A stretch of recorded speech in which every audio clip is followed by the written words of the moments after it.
ಕೃಷ್ಣ ಅಡುಗೆ ಮನೆಗೆ ಸ್ವಾಗತ ಫ್ರೆಂಡ್ಸ್. ಇವತ್ತು ನಾನು ಹೋಟೆಲ್ ಸ್ಟೈಲಿನ ಬಿಸಿಬೇಳೆ ಬಾತ್ ಹೇಗೆ ಮಾಡೋದು ಅಂತ ತೋರಿಸ್ಕೊಡ್ತೀನಿ ನೋಡಿ. ಇದ್ದೀನಿ ಒಂದು ಲಿಂಬೆಹಣ್ಣು ಗಾತ್ರದಷ್ಟು, ಒಗ್ಗರಣೆಗೆ ಎಣ್ಣೆ, 1/2 ಟೀ ಸ್ಪೂನ್ ಸಾಸಿವೆ ಜೀರಿಗೆ, ಕೊತ್ತಂಬರಿ ಸೊಪ್ಪು, ಕರಿಬೇವು ಸೊಪ್ಪು, ಅಚ್ಚಕಾರದ ಪುಡಿ, ಹಾಗೆ ಬಿಸಿಬೇಳೆ ಬಾತ್ ಮಸಾಲ, ಇಷ್ಟೆಲ್ಲ ಐಟಮ್ ಇಟ್ಕೊಂಡಿದ್ದೀನಿ ನಾನು. ಇಲ್ಲಿ ನೋಡಿ, ಒಂದು ಕುಕ್ಕರ್ ಇಟ್ಟಿದ್ದೀನಿ.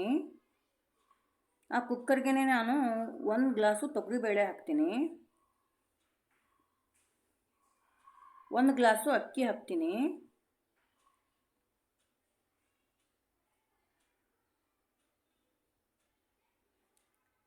ಆ ಬೇಳೆನ ನಾನು 2 ರಿಂದ 3 ಸಾರಿ ತೊಳ್ಕೊಂಡು ಬಂದಿದ್ದೀನಿ.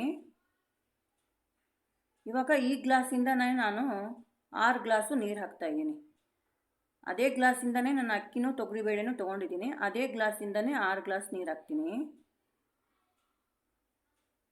ನೋಡ್ಕೊಳ್ಳಿ, ನಿಮಗೆ ಇನ್ನೂ ಲಿಕ್ವಿಡ್ ಇರಬೇಕು, ತಿಳು ಇರಬೇಕು ಅಂತಂದರೆ ಇನ್ನೂ 1 ಲೋಟ ಎಕ್ಸ್ಟ್ರಾ ಹಾಕ್ಕೋಬೋದು.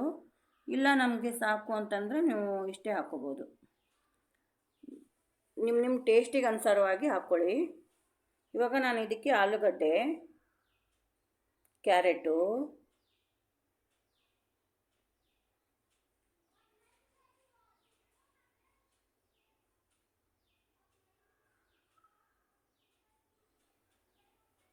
ನೆನೆಸಿರುವಂಥ ಬಟಾಣಿ ಕಾಳು,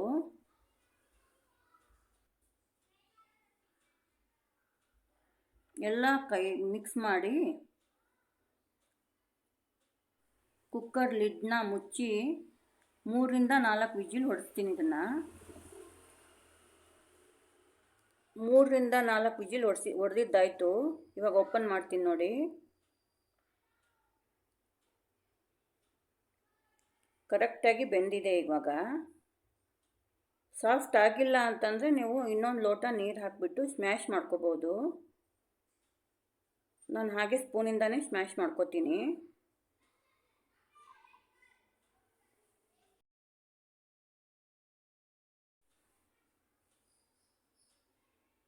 ಗ್ಯಾಸ್ ಆನ್ ಮಾಡಿಬಿಟ್ಟು ಒಂದು ಕಡಾಯಿ ಇಟ್ಕೊಂಡಿದ್ದೀನಿ. ಹಾಗೆ ಎಣ್ಣೆನೂ ಹಾಕ್ತೆ. ಇದಕ್ಕೆ ಸಾಸಿವೆ ಜೀರಿಗೆನೂ ಹಾಕಿದೆ. ಸಾಸಿವೆ ಜೀರಿಗೆ ಸಿಡಿಬೇಕು.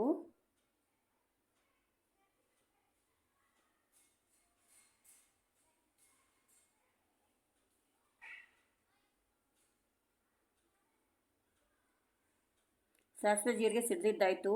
ಇವಾಗ ಉದ್ದಕ್ಕೆ ಕಟ್ ಮಾಡಿರೋಂಥ ಈರುಳ್ಳಿ,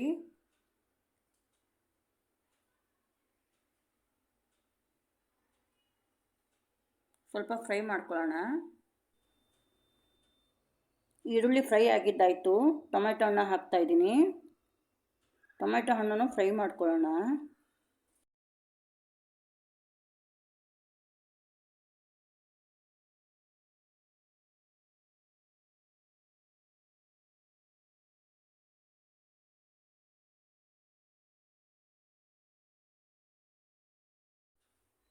ಕರಿಬೇವನ್ನು ಹಾಕಿದೆ ನೋಡಿ. ಚೆನ್ನಾಗಿ ಫ್ರೈ ಮಾಡೋಣ.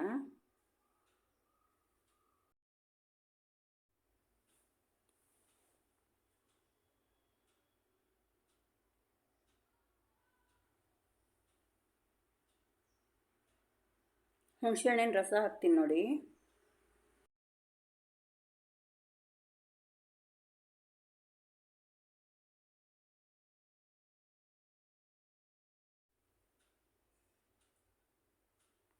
ಉಪ್ಪು ರುಚಿಗೆ ತಕ್ಕಷ್ಟು,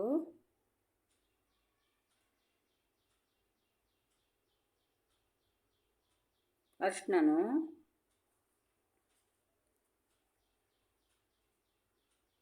ಬಿಸಿಬೇಳೆ ಬಾತ್ ಮಸಾಲ, ಅಚ್ಚಕಾರದ ಪುಡಿ,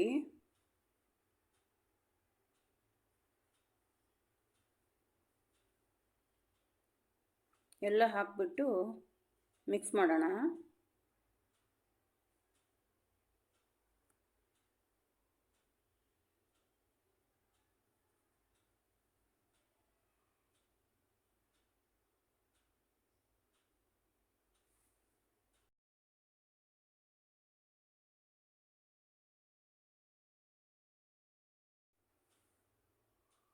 ಒಂದು ತುಂಡು ಬೆಲ್ಲ ಹಾಕ್ತಿದ್ದೀನಿ ನೋಡಿ.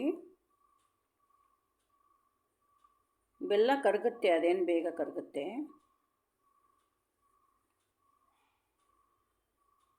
ಇವಾಗ ನಾನು ತೊಗರಿಬೇಳೆನೂ ಅಕ್ಕಿನೂ ತರಕಾರಿ ಎಲ್ಲ ಬೇಯಿಸಿಟ್ಕೊಂಡಿದ್ನಲ್ಲ ಕುಕ್ಕರಲ್ಲಿ, ಆ ಮಿಶ್ರಣ ಹಾಕ್ತೀನಿ. ಚೆನ್ನಾಗಿ ಬಂದಿದೆ ನೋಡಿ.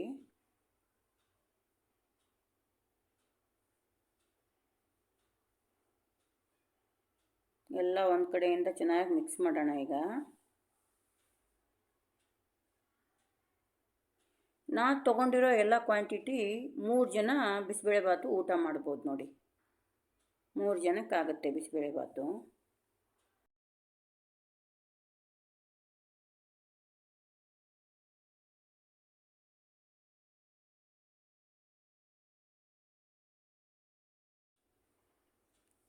ಇಲ್ಲಿ ನೋಡಿ ಚೆನ್ನಾಗಿ ಕುದೀತಾ ಇದೆ. ಚೆನ್ನಾಗಿ ಕೈಯಾಡಿಸ್ಬೇಕು, ಹಾಗೆಯೇ ಎಲ್ಲ ಮಿಕ್ಸ್ ಆಗಬೇಕು. ಈ ಅಡುಗೆನಲ್ಲಿ ಏನಾದರೂ ನಿಮಗೆ ಡೌಟ್ ಇತ್ತು ಅಂತಂದರೆ, ಈ ಅಡುಗೆ ಮಾತ್ರ ಅಲ್ಲ, ನಾನು ಮಾಡಿರೋ ಎಲ್ಲ ಅಡುಗೆನಲ್ಲೂ ಯಾವುದೇ ಡೌಟ್ ಇದ್ದರೂ ನೀವು ಕಮೆಂಟ್ ಮಾಡಿ ಕೇಳ್ಬೋದು.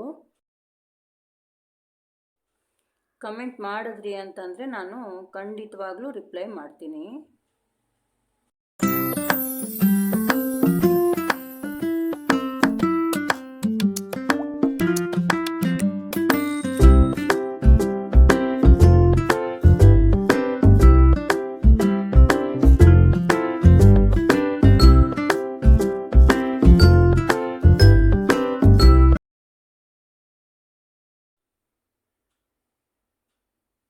ನೋಡಿ, ಇವಾಗ ಸರ್ವಿಂಗ್ ಬೌಲಿಗೆ ನಾನು ತೆಗಿತಾ ಇರೋದು. ಸರ್ವಿಂಗ್ ಬೌಲಿಗೆಲ್ಲ ತೆಕ್ಕೊಂಡ್ಬಿಡ್ತೀನಿ. ತೆಕ್ಕೊಂಡಿದ್ದಾಯಿತು. ಮೇಲೆ ಕೊತ್ತಂಬರಿ ಸೊಪ್ಪು ಉದುರಿಸ್ತೀನಿ.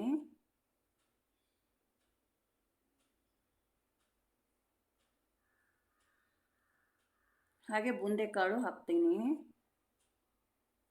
ಬೂಂದೆಕಾಳು ಹಾಕಿದ್ರೆ ಅದ್ರ ಟೇಸ್ಟೇ ಚೆನ್ನಾಗಿರುತ್ತೆ. ಯಾವಾಗಲೂ ಬಿಸಿಬೇಳೆಬಾತು ಲಿಕ್ವಿಡಾಗೇ ಇರಬೇಕು, ಅಂದರೆ ಟೇಸ್ಟಾಗಿರುತ್ತೆ. ಗಟ್ಟಿಯಾಗಿದ್ದರೆ ಚೆನ್ನಾಗಿರಲ್ಲ.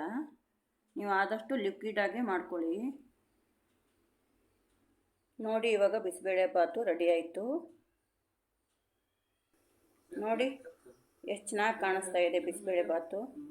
ತುಂಬ ಚೆನ್ನಾಗಿ